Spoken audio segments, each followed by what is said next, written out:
আসসালামু আলাইকুম ভিউয়ার্স, আজ আমি আপনাদের সাথে শেয়ার করছি চিকেন সাসলিক রেসিপি।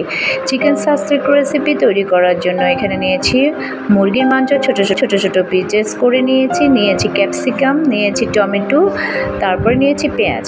তারপর এখানে দিয়ে দিব 1 চা চামচ মরিচ গুঁড়ো, 1 চা চামচ গোলমরিচ গুঁড়ো, 1 চামচ ধনিয়া গুঁড়ো, 1 চামচ জিরা গুঁড়ো, পরিমাণ মতো লবণ, 1 চামচ রসুন বাটা, 1/2 চামচ আদা পেস্ট, গরম মশলা পেস্ট, সয়া সস 1 টেবিল চামচ দিয়ে ভালো করে এগুলোকে নেড়ে চেড়ে নেব। তারপর পেঁয়াজ ক্যাপসিকামগুলো এখানে মিশিয়ে আমি 10 মিনিটের জন্য মেরিনেট করে এক সাইডে রেখে দিব।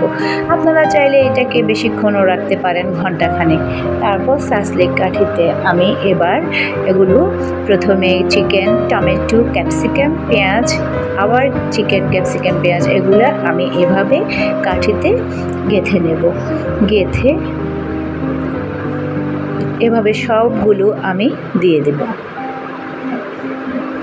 হয়ে গেল আমার সবগুলো তৈরি করা।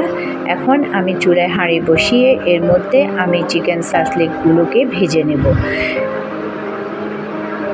ভালো করে এপিট উপিট উল্টিয়ে এগুলোকে ভেজে নিয়ে আমি এখন তুলে হয়ে গেল দারুণ মজাদার চিকেন সাসলিক রেসিপি। এভাবে আপনারা বাড়িতে পরিবেশন করবেন।